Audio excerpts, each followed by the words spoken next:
All right, straight into it. So I had this dream within the last month. I am having my mind melted by the strongest anti-insomnia drugs known to man. I have members of my family who have attempted suicide. We've had at least one suicide in my family, in addition to members of my family who have attempted to murder people, and we've got multiple child abusers in my family. That's something that's more fun stuff I have to deal with when I go back. So you'll have to forgive me if I can't remember the dates. If I take one or two pills too many, I'm dead. It's that crazy, whatever. Anyway, but I just feel I need to get this out here now. This is a really difficult period, but these messages are just too important, and these ones are quick, so I can put them out in my compromised state of health. I can't do long, proper videos at the standard I'd like, out in nature, with all the detail, but I can put shorter little dreams out now. So here we go. So I had this dream, as I said, within the last month. And it was pretty simple and short and to the point. So it was preceded in my sleep.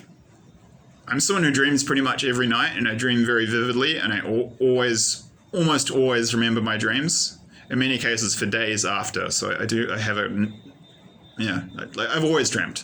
But the prophetic thing is new. So just personal. I was dreaming about something pertaining to my personal life, some guidance there. Then it switched. The scene switched. This is usually how it goes for me when I get prophetic dreams. It'll be something around my personal life, and then the scene will cut like a movie, and then all of a sudden I'll be in a prophetic dream, and the scene will have changed, and I'll be in a different place.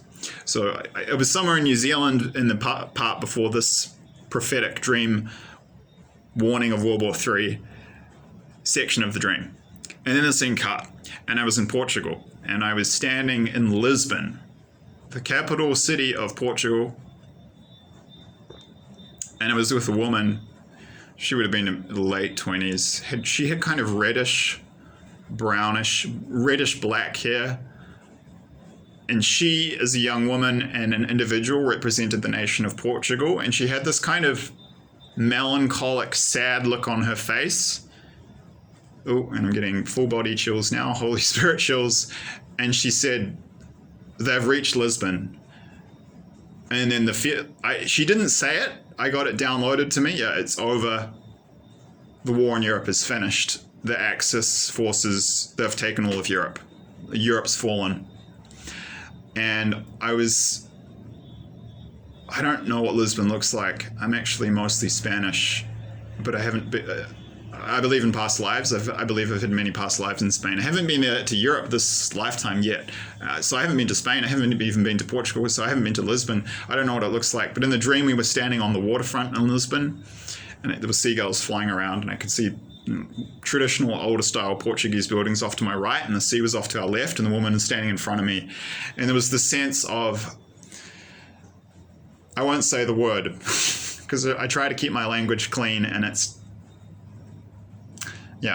begins with an F and it ends with a K, and it has 4 letters, and I just said in my head, that was the feeling, just F.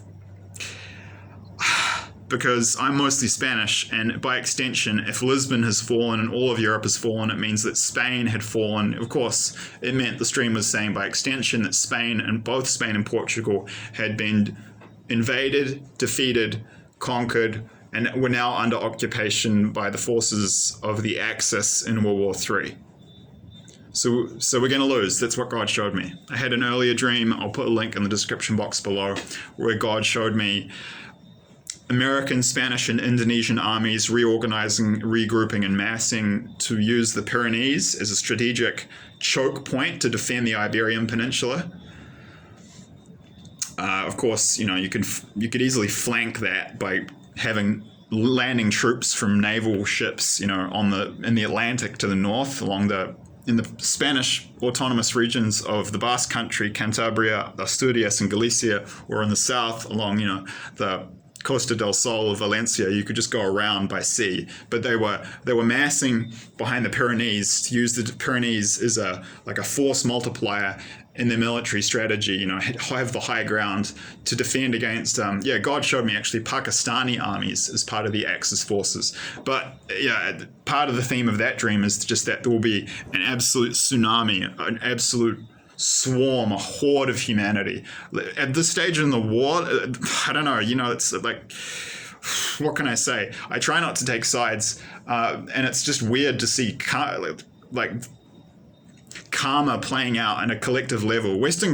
Everyone is playing the imperial game, everyone globally. So you can't point the finger at the West and just say white people bad, because we've actually done a lot to advance human rights, and we actually, if anything, we're making quite a good efforts to atone for our past imperialist crimes in many cases. Spain has done this. Germany is a very good example of this. Most Germans I meet have very good energy and attitudes around this. They feel a sense of shame and regret at what the Nazi regime did. They don't deny that. So there's an emerging consciousness in the Western world of how empire is bad and we need to stop it. But globally, empire is a game that everyone is still playing. So and Spain is pretty positive. Like New Zealand is really negative. New Zealand's very negative. Spain is very positive. God's shown me this. After the Madrid train bombings, that terrorist attack in the mid-2000s, the Spanish people didn't respond with bloodlust and wanting to go kill Muslims and brown people. They questioned why it happened, and they demanded the Spanish government pull their troops out of Islamic countries, because that's why the terrorists said they did it. And they're like, the Spanish people were like, let's reflect on this, and hey, maybe there's something to this, and maybe we did something wrong. And Spain does things like that. They make it easier for people in Latin American countries to get citizenship, because in part is a gesture of atonement for past imperial crimes in terms of millions of indigenous people who were killed by the Spanish in South and Central America. So Spain is pretty positive and kind of has this consciousness that empire is bad in large part.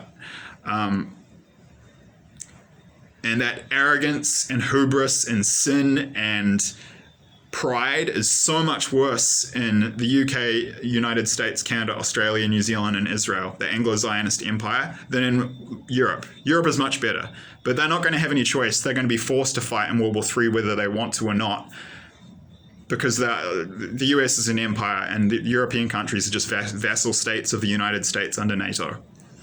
I mean, I have a very intelligent friend who I made in Vilcabamba. I mean, this woman is literally, she'd be like late 50s, and she has a PhD. She's bilingual in Spanish and English. She has a PhD and 2 master's degrees. She's the former head of the entire Department of Languages and Culture at 2 of New Zealand's largest universities.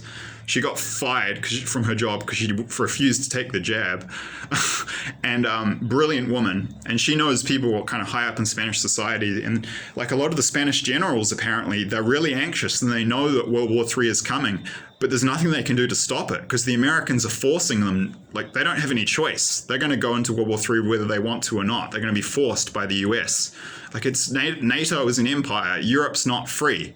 Like, Germany's been under US military occupation for, since World War II. Same with Japan. So there's a sad inevitability about it. I'll finish this up. So God, that's it. I believe that dream is from God. Believe it's a warning. Believe it's prophetic. God showed me that we're going to lose all of Europe, and Portugal was defeated and occupied. They'd reached Lisbon. That was symbolism saying they've taken everything. It meant that Portugal had lost. It meant that Spain lost. It meant that we'd lost Europe. So, speaking as a Spanish guy, that's a sad dream. Thank you. Okay, I will add if I have a little bit more time. Remember, if you didn't catch it in my previous videos, this will not be a final defeat. I've been shown in many dreams, as have others. We do win the war in the end, so this won't last forever. Our countries, including Spain and Portugal, won't be under enemy occupation forever, probably 5 to 10 years at least. But then the tide turns, we kick everyone out, and all our countries are going to go to their countries, and our people will be beyond pissed. They're going to just be out for blood. So there's going to be allied armies will be going into South America. They'll be attacking and bombing Colombia, Venezuela. They'll be attacking China. They'll be going deep into Russia. They'll be attacking countries in the Middle East. I mean, this is World War III. Is World War I and World War II are kind of going to look like a preschoolers bow tie birthday party in comparison. It's going to be insane. So yeah, we're going to go for payback after we're liberated. Yes, Spain and Portugal will be defeated, but it isn't final. In the end, our side wins World War III. So by the end of the war, Portugal and Spain will be free again. But yeah, we will be defeated first. It's a sad dream.